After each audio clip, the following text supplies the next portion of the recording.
I saw them. Sitting at a table for two, candles illuminating her face, the face I knew like the back of my hand. Her hands were intertwined with his, as if each touch was something intimate, something forbidden. Wine filled their glasses, and she smiled. But it wasn't the smile I knew. It wasn't the smile I saw on our wedding day or when he held our son for the first time. It was another smile. A new, intense smile, the kind of smile someone gives when they are in love. My chest tightened, the air seemed to thin, but I couldn't look away. The woman I loved, the woman I built my life with, was there, at a romantic dinner, with another man. I should have left, I should have gone back to the car and pretended I didn't see anything, but something in me burned, something screamed that I needed to face it, I needed to understand. My heart hammered against my chest as my feet dragged me into the restaurant. Every step was a crushing weight. I approached, trying to control the tremor in my hands. They didn't see me at first. I stood there, watching him look at her, like she was all he wanted in the world. And she returned the look. That hurt more than I could have ever imagined. When they finally saw me, her smile disappeared. She pulled her hand back, as if suddenly remembering who she was, or what she had done. He looked at me, confused but not intimidated. No. He looked at me as if I were the odd one out in the situation. As if he had a right to be there with her. I felt the blood rise, and my vision narrowed. The words came out before I could stop them, "What the hell is going on here?" She choked, the wine glass shaking in her fingers. I can explain. But she couldn't. There was no explanation for that. There was no undoing the image that now burned in my mind. Explain. My voice was louder than I intended, drawing stares from the entire restaurant. He finally stood up, placing himself between us, as if she needed to be protected from me. That was the last straw. I stepped forward, but stopped when I saw the fear in her eyes. The fear that I would make a scene. The fear that I would expose the secret she tried so hard to hide. But why would she be afraid? I was the betrayed one. I was the victim. And yet, I felt like the villain at that moment. He tried to speak, but I interrupted him. "Who are you?" I spat the words like venom, but he just stared at me. "I'm a friend." A friend. Was that what he had to say? I laughed, but it was an empty laugh, the kind of laughter that precedes the storm. "A friend? Do you take friends to candlelit dinners now?" She tried to intervene, grabbing my arm. "Please, we can talk at home." But I didn't want to wait. I couldn't wait. I needed answers right then and there. And then came the revelation that completely disarmed me. It wasn't her who spoke. It was him. "I think you already know what's going on." Cold, direct. And in that moment, everything I thought I knew fell apart. She didn't deny it. Didn't try to correct or explain. He just lowered his head, and that was all I needed to understand that it wasn't a misunderstanding. It wasn't a slip-up. It was something planned, something premeditated. I wanted to scream, I wanted to break everything around me, but I stayed there, motionless. People started whispering, waiters looked on without knowing what to do. She finally murmured, "Let's get out of here, please." But I couldn't move. Everything seemed in slow motion. I saw the way he held her by the elbow, as if he were prepared to take her away, as if she were already his. My world was collapsing before my eyes, but hers already seemed to have moved on. I left the restaurant, feeling everyone's eyes on my back. She came after me, saying my name, trying to explain, but I couldn't hear anything else. All I could hear was the sound of my heavy breathing and the irregular beating of my heart. I got in the car and slammed the door before she could get closer. But even in the silence of the car, their image continued to haunt me. Over the next few days, I tried to pick up the pieces. I turned over memories, messages, gestures that seemed innocent before, but now screamed with new interpretations. When did I lose her? When did she decide I wasn't enough anymore? And, most importantly, why haven't I seen this before? I started to connect the dots, to notice the signs that were there all along, hidden in small changes in behavior. Deleted messages. Overtime that didn't make sense. New perfumes. The weight of betrayal grew with each discovery, and I knew I needed answers. I confronted her again, this time at home. And this time, she spoke. I needed to feel alive again. Those words hit me like a punch. Alive? What did she think we were all these years? Dead? I loved her, I treated her as a priority. And even then, I wasn't enough. She cried, said she regretted it, but how could I believe her? How could I trust someone who had looked me in the eye and lied so easily? But it didn't end there. Because the worst was yet to come. I thought I had seen everything that night at the restaurant, but fate had other plans. Someone recorded everything. The discussion, the looks, the words. And that video spread like wildfire. Within a few hours, I was already the subject of groups, social networks, messages from acquaintances. The public humiliation was just the beginning. The world now knew of my failure, of my role as a betrayed husband. But what killed me was the fact that she continued. She and him. Even after everything. What would you do if you were in my place? If you saw the person who swore to love you forever sitting with another man, holding your hand as if you never existed? If the whole world witnessed your pain and yet you were forced to continue breathing, functioning, living? I thought I knew how this story would end. I thought betrayal would be the end. But I was wrong. Because sometimes the end is just the beginning. Welcome to the channel, where we explore the devastating consequences of betrayal.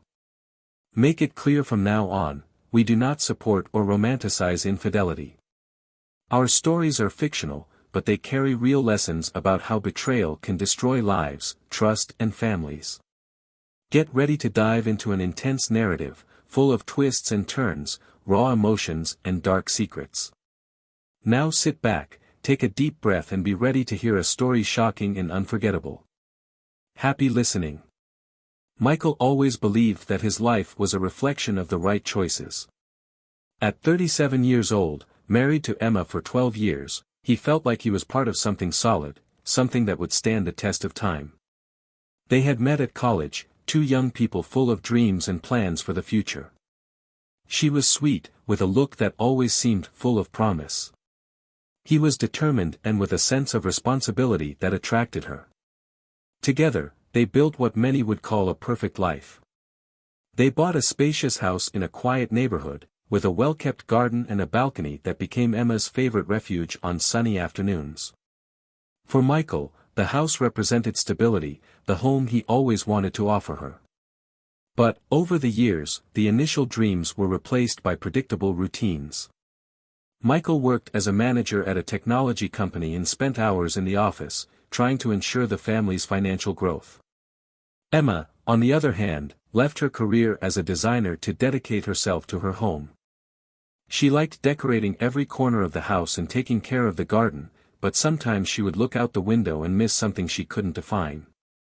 It wasn't unhappiness, but a silent uneasiness that she never dared to voice. Their lives followed a familiar pattern. Quiet dinners, sporadic visits to friends and occasional trips on holidays. Michael always made a point of being present on important dates.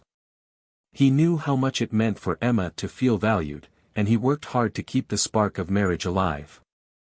However, the weight of the work began to rob him of these small demonstrations. Romantic gifts became rare, goodnight kisses were automatic, and long conversations were replaced by brief updates about the day. Emma noticed the changes, but tried to ignore them. She told herself it was just a phase, that marriages went through ups and downs. Still, sometimes he felt invisible. She filled the empty spaces by organizing dinners for friends or updating the home's decor. Michael, in turn, felt he was doing everything right. He paid the bills, took care of their future, and believed that was enough. On that particular afternoon, Michael came home early. I was excited to surprise Emma. He had bought flowers and a bottle of wine, something he hadn't done in months. He wanted to make up for lost time, to rekindle the connection he felt was losing. When he entered the house, the smell of vanilla and cinnamon took over his senses. Emma had always loved baking cakes, and that familiar aroma made him smile. He found her in the kitchen, wearing a flour-stained apron. She smiled when she saw him, but there was something in her gaze that bothered him. It was as if the joy on her face didn't reach her eyes. Michael ignored this impression, hugging her tightly. Emma returned the hug, but pulled away too quickly.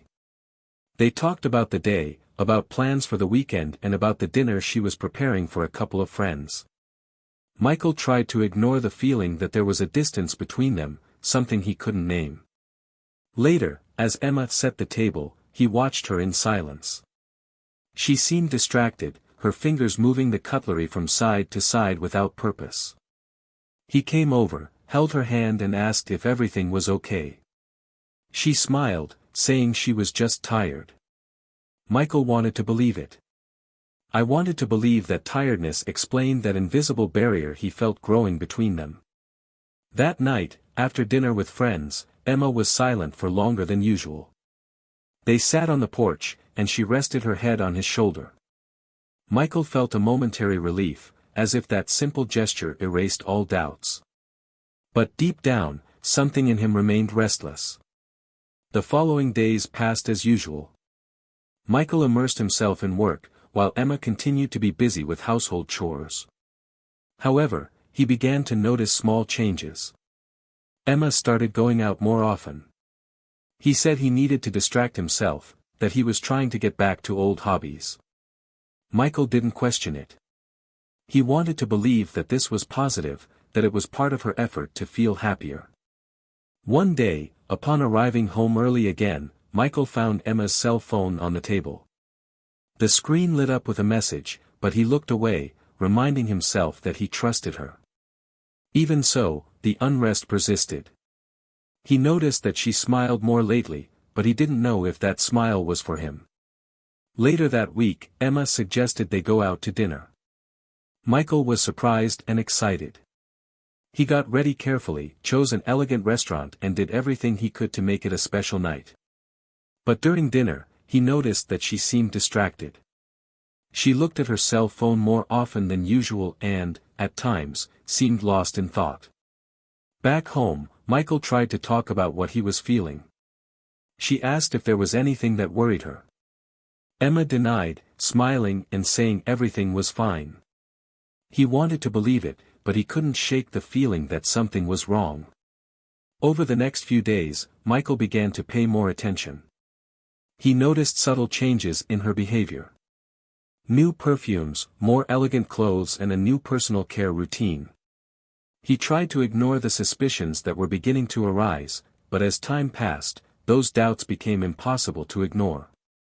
One night, Emma said she was going out to meet a friend. Michael didn't question it, but after she left, he had the feeling that something was wrong. He tried to distract himself by watching television, but he couldn't stop his mind from wandering. I wondered where she was, who she was with and why she couldn't shake the idea that there was something hidden. The next morning, Emma was more affectionate than usual. He made breakfast, kissed Michael enthusiastically, and acted as if nothing had changed. He tried to convince himself that he was just being paranoid, that his mind was creating problems where there were none. But the discomfort continued to grow. Michael began to notice details that he previously ignored. Furtive glances, suppressed laughter on the phone and a new energy that seemed to surround her. He wanted to confront her, wanted to ask for answers, but the fear of finding out the truth stopped him. Everything changed that night when he decided to surprise her again. And that's how he saw her, sitting at a table for two, smiling at another man. Michael couldn't sleep that night. The images of dinner, the looks exchanged, the hidden smiles and the touch of his and Emma's hands continued to spin in his mind.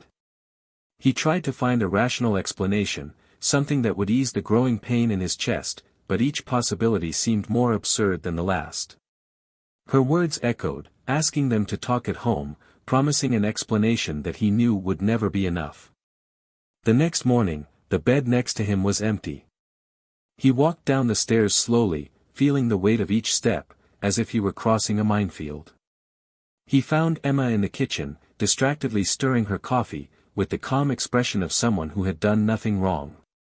She smiled when she saw him, but something about that smile cut him off. He tried to act normally, but he felt the bitter taste of distrust in every word he spoke. During breakfast, she talked about the day, about plans to go out in the afternoon to resolve some issues, but Michael could barely pay attention. He watched her every move as if looking for clues, something that would confirm or deny his suspicions. The delicate perfume she wore seemed to permeate the entire house, a constant reminder of what he had seen. At work, he found himself looking at his phone over and over again. He thought about texting, asking where she was, but he knew that would only make him seem paranoid. He tried to concentrate, but the memories haunted him. He remembered how Emma used to be, the sparkle in her eyes when they planned their future together, the days when he felt like he was enough.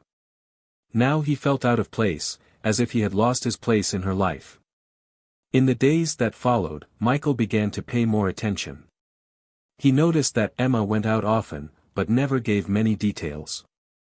He began to question her schedule, the subtle changes in the way she dressed, the quick phone calls that ended as soon as he entered the room. The tension between them grew, even when they tried to ignore it. That night, while Emma was taking a shower, Michael took her cell phone. He knew it was wrong, but the need for answers spoke louder. The screen was locked, but he knew the password. With his hands shaking, he scrolled through the messaging apps, but found nothing compromising. For a moment, he felt relief, but when he opened the photo gallery, he found an image that made his blood run cold. It was a photo of Emma smiling, wearing a dress he had never seen before, sitting at a restaurant table. I wasn't alone. He was there too. The same man from dinner. Michael dropped his cell phone as if it had been burned. His heart raced, and the air seemed to disappear from the room. He tried to rationalize, find an excuse for that photo, but the pain in his chest gave him no respite. When Emma came out of the bathroom, she found him standing in the hallway, his face pale and his eyes fixed on her. She asked if everything was okay, but he didn't respond. I just said I needed to leave. He walked aimlessly for hours, trying to process what he had discovered.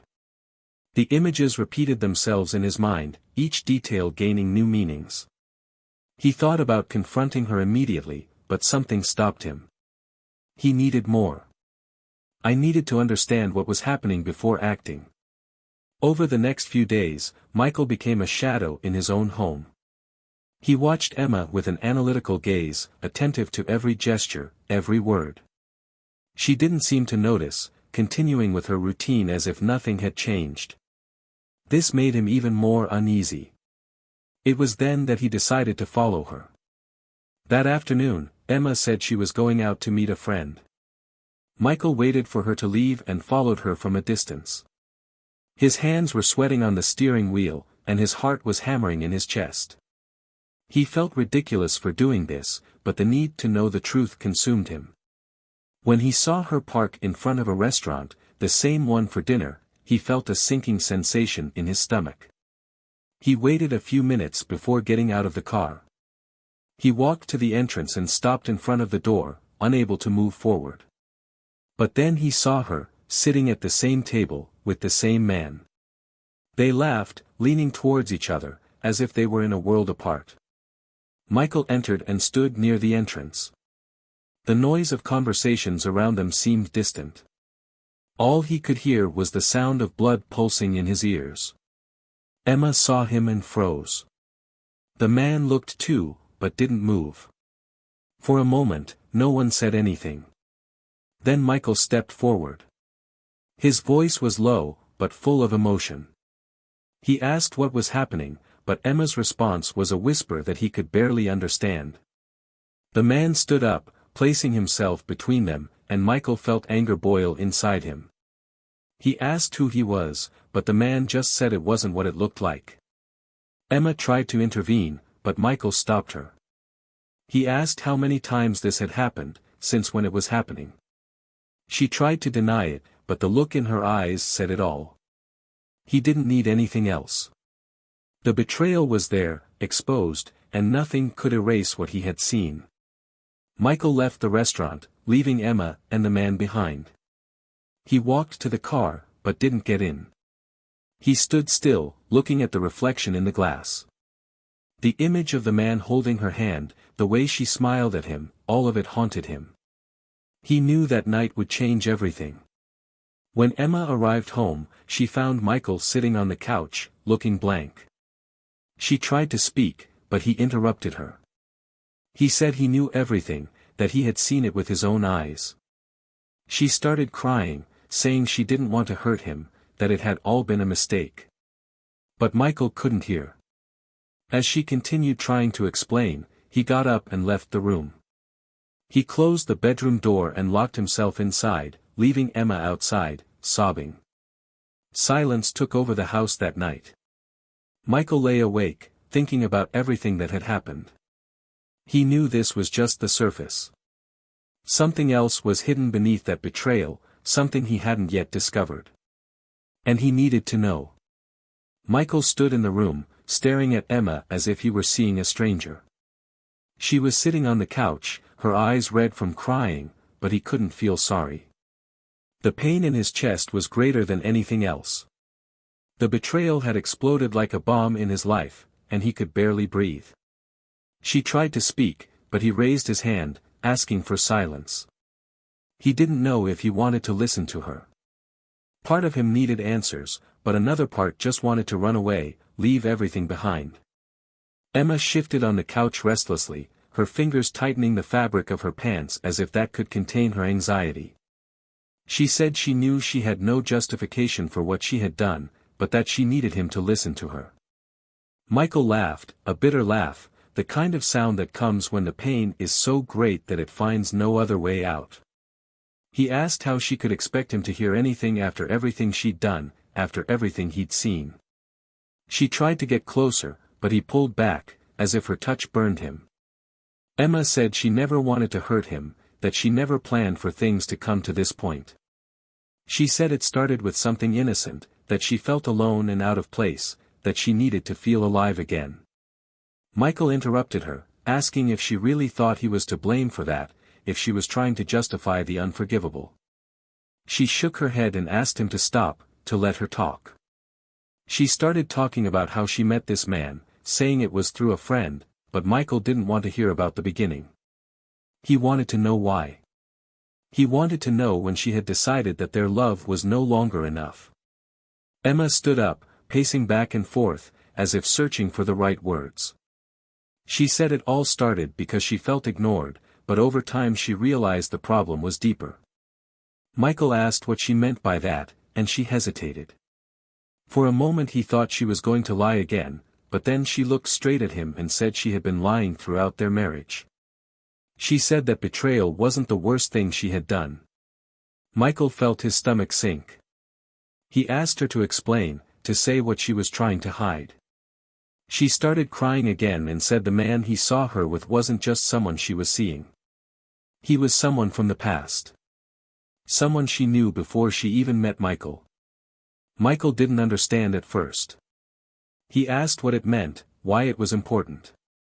Emma took a deep breath and said that the man was someone she had had a relationship with before getting married, but it didn't end like she had said. She said that years ago, before she met Michael, she had a serious affair, but it ended abruptly because she cheated on him.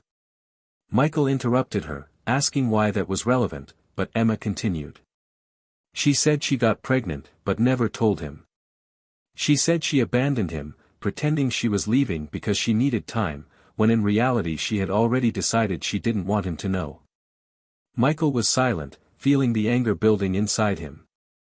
He asked if he was saying that this man was the father of their child. Emma quickly shook her head, saying no, that the child was Michael's. But then she hesitated, and he knew.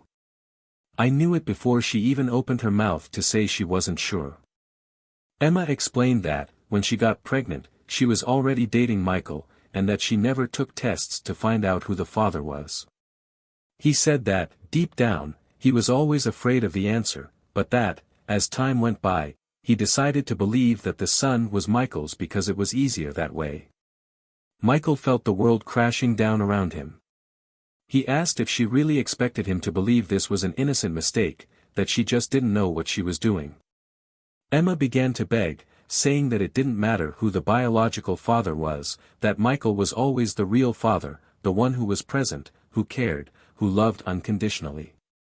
He screamed, asking how she could say that, how she could destroy his life so easily. He asked her if she understood what that meant, if she had any idea how he was feeling. Emma tried to get closer, saying that she never wanted to hurt him, that she was afraid of losing him.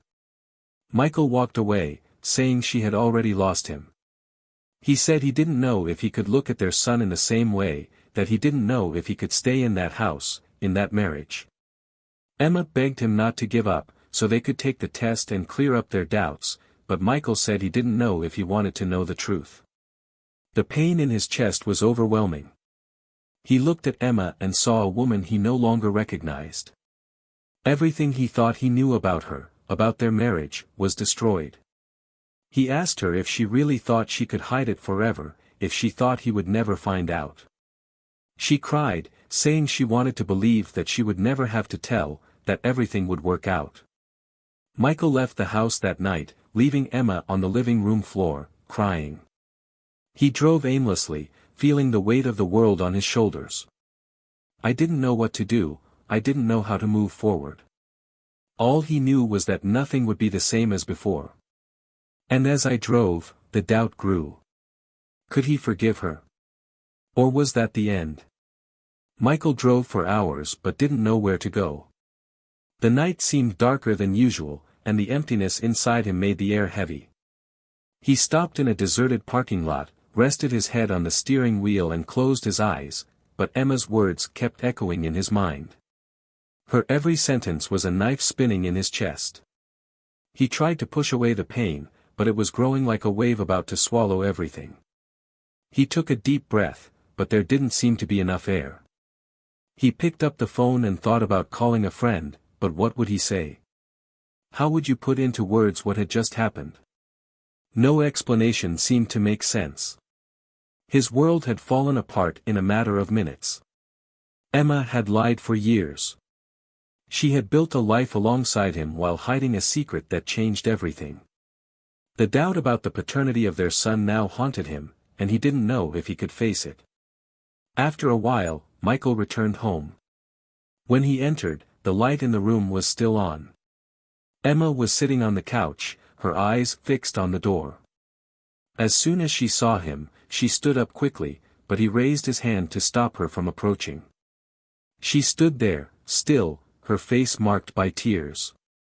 He said he only came back because he needed answers, he needed to understand how she had the courage to hide it for so long. Emma tried to speak, but her voice broke. She took a deep breath and started counting. She said that when she discovered she was pregnant, panic took over her. That she was afraid of losing Michael, of being rejected, of ending up alone. She said she tried to justify to herself that if the child was his, then the secret would never need to be revealed. That even if he wasn't, Michael would be a better father than the other man ever could be. Michael exploded, asking if she understood how selfish that sounded. He asked her if she really believed she could decide something so big on her own, as if he had no right to know the truth. She cried more, saying she knew she was wrong, but every year that passed made confession more impossible. He said that when he looked at Michael taking care of their son, he felt so afraid of losing that perfect image that he chose to live in a lie. Michael interrupted her, asking if the man knew. If that man she was with at the restaurant knew about the possibility that he was the father. Emma hesitated for a moment and then said yes. Her response hit Michael like a punch in the gut. He asked since when. Emma explained that the man reappeared months ago, that he sought her out and asked about her son. She said he had doubts, that he wanted to know the truth, but that she tried to push him away. When that didn't work, she agreed to meet him to talk. He said that the conversation started about the past, about the mistakes made, but that, over time, the meetings became frequent. She admitted that she revived old feelings, that she felt torn between what she had and what she could have had. Michael couldn't believe what he was hearing. He asked if she slept with him, if the betrayal was more than emotional. Emma tried to deny it, but, after seconds of silence, she confessed that she did. He said it happened once, that he regretted it, but that it was too late. Michael closed his eyes, trying to process everything. When he opened it, he asked her why she didn't finish it all as soon as she realized she was getting involved. Emma said she tried, but the man threatened to tell everything.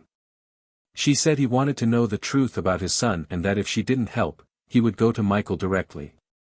Michael paced the room, trying to organize his thoughts. He asked if his son knew anything, if he had been exposed to this situation. Emma firmly denied this, saying she did everything to protect the child.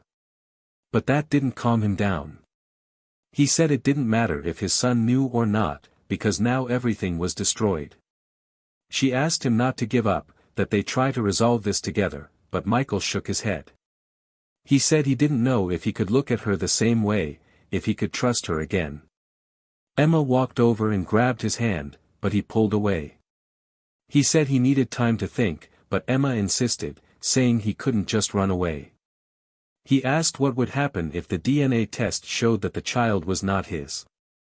He asked if Michael would abandon the child, if everything they had built would end. Michael said that was exactly the point. That he didn't know what he would do because he no longer knew who he was in that story. She continued to ask for forgiveness, saying that everything she did was out of fear, out of love, out of desperation. Michael shouted that love was no excuse for lies and manipulation. He said she had every opportunity to tell the truth and chose to continue lying. Emma fell to the floor, crying, but he was unmoved.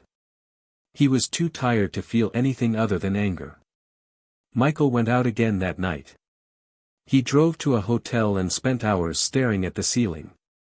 He thought about calling his son, but he didn't know what to say. He thought about looking for the man, but he was afraid of what he might hear. Deep down, he knew that the only way to move forward was to face the truth, no matter how painful it was. The next day, he returned home. Emma was in the kitchen, looking destroyed. He sat at the table and said he wanted to take the DNA test. She agreed immediately, but he saw the fear in her eyes. He said that regardless of the outcome, he needed space, he needed to decide what he was going to do with their marriage. Emma nodded, but asked if he could look at his son without letting this doubt destroy their relationship. Michael didn't respond. The next few days were a blur. They avoided talking about the matter, but the silence between them was heavy. Michael tried to act normal in front of his son, but every time he looked at him, the doubt returned. He tried to convince himself that nothing would change, but he knew that wasn't true. When the results came back, Michael held the envelope for hours before opening it. Emma stood beside him, without saying a word. When he finally tore off the paper and read it, he felt the floor disappear.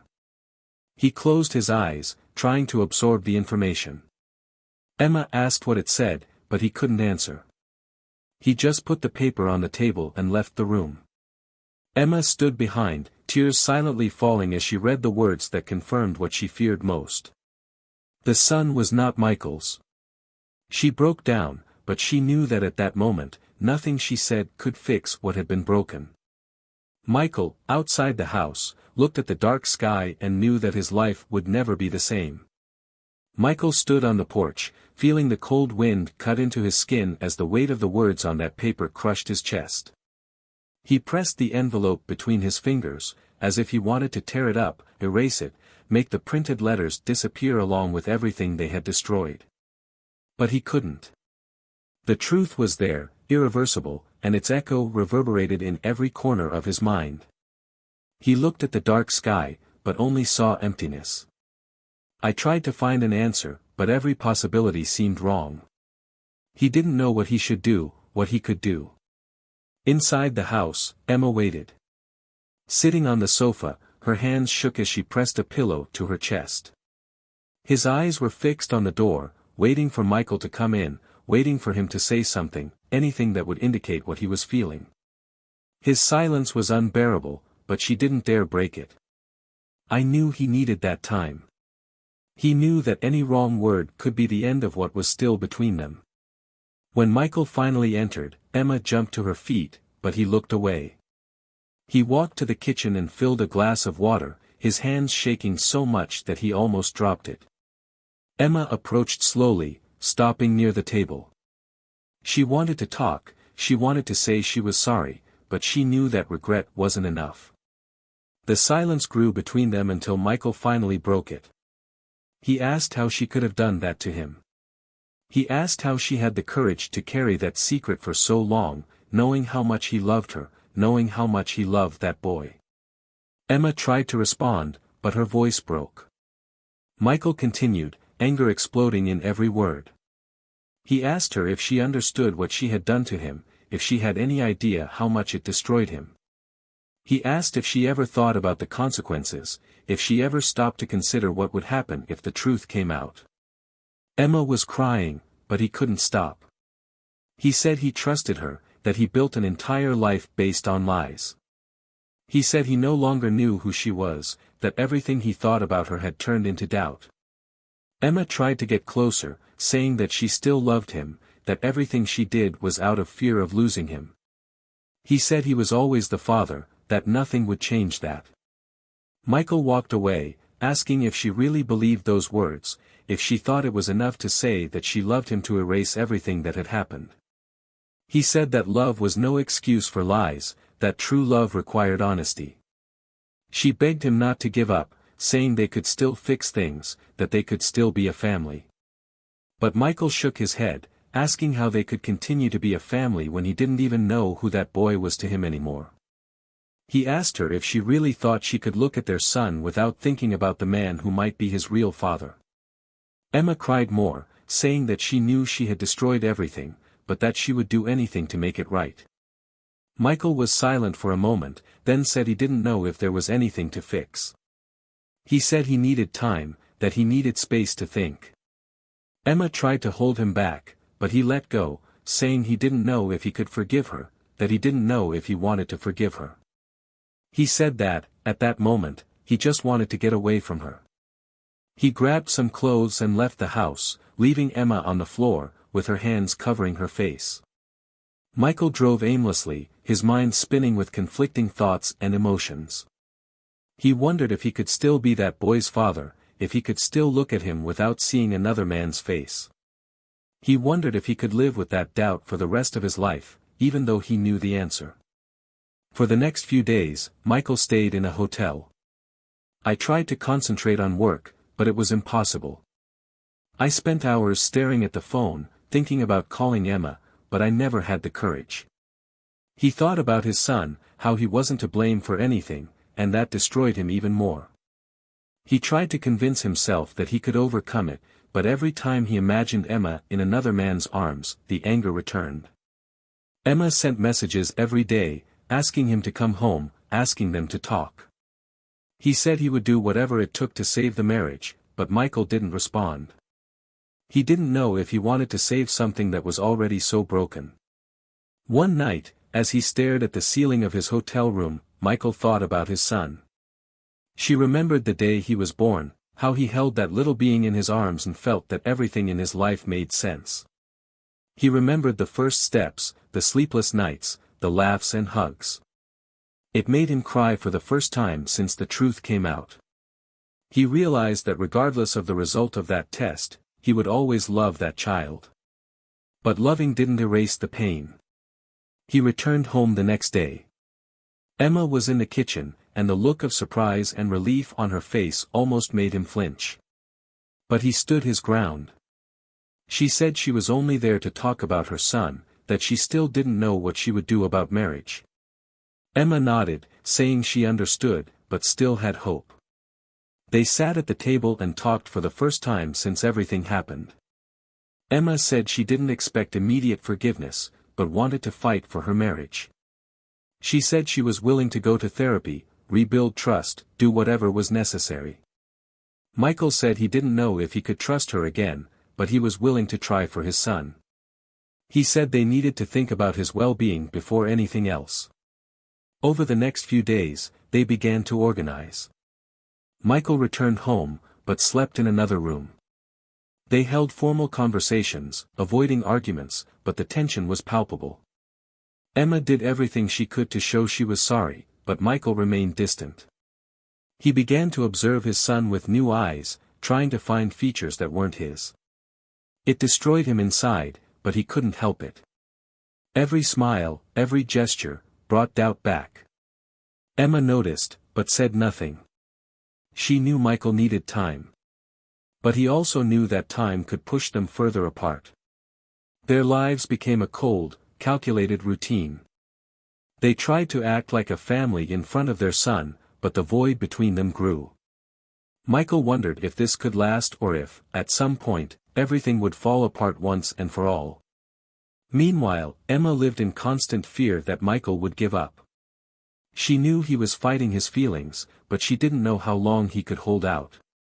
I knew that their future depended on how they faced this dilemma. And deep down, I feared that their love wouldn't be enough to survive. Michael sat on the park bench, watching the dry leaves fall from the trees around him. The cold wind bit his face, but he barely felt it. His mind was elsewhere, caught up in the whirlwind of emotions that had been haunting him for weeks. Everything he had built, everything he believed to be solid, had crumbled before his eyes. Emma had destroyed his trust, and the weight of her betrayal still suffocated him, even after all the time that had passed. He looked at the horizon as if searching for answers, but all he found were questions that gnawed at him inside. Emma was at home, sitting on the edge of the bed in the empty room she used to share with Michael. The space seemed larger, colder, as if reflecting the distance that had grown between them. She ran her fingers over the sheet, remembering all the nights they laughed, talked and hugged there. The memories now felt like ghosts, reminding her of what she had lost. She wanted to fix everything, but she knew that some wounds were too deep to be healed with words. Still, he kept trying, holding on to the hope that Michael wouldn't give up on them. The days dragged on, and the tension between the two became more evident. Michael tried to continue with the routine, but every look at his son brought with it the shadow of doubt. He loved that boy, but he couldn't help the tightness in his chest when he thought of the man who could be his real father. Emma noticed Michael's conflict, but didn't know how to help him. Each attempt to get closer was met with silence or short words, and this made her feel more and more helpless. One night, after putting his son to bed, Michael came downstairs and found Emma in the kitchen. She was washing the dishes but stopped when she saw him. For a moment, the two were silent, just looking at each other, until Michael finally spoke. He said he didn't know what he felt anymore, that he was tired of carrying that pain, but that he couldn't just erase everything he experienced with it. Emma held back the tears and said she understood, that she was willing to wait as long as it took for him to decide what he wanted. Michael approached her slowly and asked if she was sure she was willing to carry that weight with him. Emma nodded, saying there was nothing she wanted more than to have the chance to rebuild trust between them. He looked into her eyes, searching for something to confirm that promise, but all he saw was a reflection of his own pain. Without saying anything else, he left the kitchen and went to the room he now used alone. The next day, while driving to work, Michael made a decision. He couldn't continue living in that uncertainty, on that emotional tightrope. He needed to confront the man who had re-entered Emma's life and cast doubt on everything he believed to be true. She arranged a meeting with him at a discreet cafe and arrived minutes before the scheduled time. When the man entered, Michael felt his blood boil, but he took a deep breath to stay calm. They sat across from each other, and Michael got straight to the point. He asked if he knew the damage he had caused, if he was aware of the impact of his actions. The man tried to justify himself, saying that he also had the right to know the truth, but Michael interrupted him, asking if he really cared about his son or if this was just a way to regain control over Emma. The man hesitated before answering, and that was all Michael needed to know his suspicions were right. Michael stood up, making it clear that he would not allow this man to destroy his family any more than he already had. He said that, regardless of who the biological father was, he would always be the real father, because he was the one who had been present at every important moment. He left the cafe with a strange feeling, as if he had finally regained some of the control he had lost. When he returned home that night, he found Emma sitting on the porch, hugging her knees. He walked over and sat down next to her. He said that he had spoken to the man and that he was determined to fight for their family, but he made it clear that it would not be easy. Emma cried with relief and promised that she would do everything in her power to prove that she was worthy of the effort. Over the next few months, they began attending couples therapy. The process was painful, with difficult conversations and inevitable tears, but they slowly began to rebuild the connection they had lost. Michael still struggled with the ghosts of his past, but he began to see Emma in a different light. She had made serious mistakes, but she was also willing to face them head-on, without running away from the consequences. The son continued to be the link that held them together. Michael decided that it didn't matter what the DNA test revealed, because the love he felt for him was greater than any biological bond. And over time, that decision brought a peace he thought he would never feel again. Emma, on the other hand, has learned to deal with guilt. She knew she could never erase what she had done, but she was determined to move on and become a better woman and wife. She faced the judgmental looks and the whispered comments, but she kept her head up, focused on rebuilding Michael's trust and preserving the family she had nearly destroyed. The man who had re-entered Emma's life disappeared as quickly as he had appeared. Maybe because he knew he would never have a place in that family.